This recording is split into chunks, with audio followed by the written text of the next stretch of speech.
Well, part of me says I really shouldn't do this video. Well, I mean, when I got on this YouTube thing, I sort of said, don't bother with this personal stuff, and, just keep it, issues and argument, and, but you're sort of compelling. I mean, you're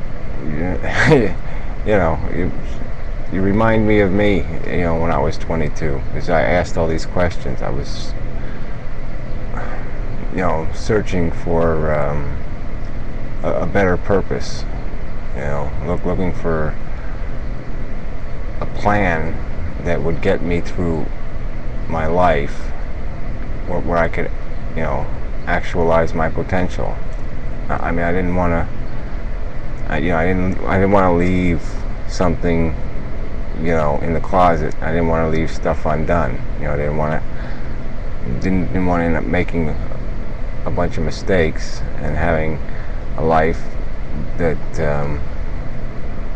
was where I'd regret, or say, gee, I should have done this and I could have done that and I should have done so much more and I should have accomplished something and all this stuff. And I see you sort of doing the same thing, in the sense that I think you, obviously I think you're struggling with life a little, and I was struggling with it a lot by that time. And so I was really feeling the pressure to find some way, not to get sucked into that negative spiral. And I almost hate to use the word negative, because, it's kind of depressing, but the truth is the truth, whether we like it or we don't like it. And we can't. I mean, I don't. I mean, I hate to even suggest that you should do anything but try to be happy.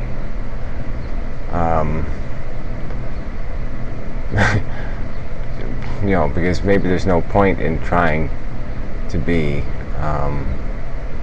honest with yourself and acknowledging all of life's imperfections and dealing with them.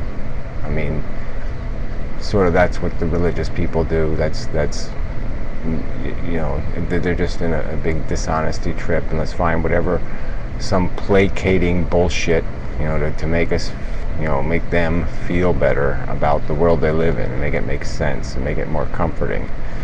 And we all do that, I mean, in little ways, but to do it in big ways, it might work as a happiness strategy, but I don't think I mean, like I said, I don't know that there's such a hard lines to draw, because sometimes you will stifle yourself and miss opportunities because you allow the truth to get in your way. But is there something more important than the truth? That really does get complicated. And so whatever. You just ignore everything I'm saying. And like I said, I probably shouldn't even interject, because I made all the wrong choices. I mean, I've actualized nothing. I've accomplished nothing. I've just spent 47 years banging my head against the wall. And I had it all. I mean, in a sense. I mean, I had every opportunity to be somebody, and I just allowed myself to be nobody. And well, I don't even know allowed. I mean, it's not even the right word. It's just like I couldn't find a strategy. I couldn't find a way to get around all the crap I had to get around to get anywhere. To find some sort of future that would fit into the normal context of the definition of success. But in a strange way, I'm not.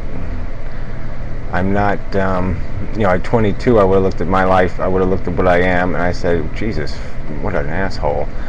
But reflecting on it, I can't say it was a failure, just because I'm satisfied with who I am, and that's kind of best feeling there is. It's not a happy thing. It's not a party. It's not great sex. It's just this. It's comforting to know that you've tried to be as honest as you can with yourself. You've looked at your own bullshit and the nonsense you get caught up in, and you've tried to live this honorable, decent life, and you're trying to do the best you can, and all this, and to be able to just be satisfied with the fact that, yeah, okay, I like who I am. I don't like what I've become. I don't like what I am to the world, but I like who I am to me. Inside. The person inside I don't hate myself or dislike myself or feel as dependent on that juvenile notion of perfection or accomplishment, because it's not about the tangible things. It's not about, it's a head game. Life's a friggin' head game. It's all this, we have these eyes and ears and senses, and we absorb this crap that comes in, and it's all how we react to it. It's all what we make of it. And part of that's an intellectual reaction, and part of it is this stupid conditioning we're stuck with. We're animals. We have emotions. We have all this sensitivity and all this other stuff to get in our way. And I wish I could be more, like a Mr. Spock or something, and I wish I could get rid of that crap sometimes, because then I could actually be something. But you can't help but react to the disappointing ugliness and imperfection in the world, and even in ourselves. It's just so hard to. It's really hard to get past that depressing fact that we have to accept mediocrity, and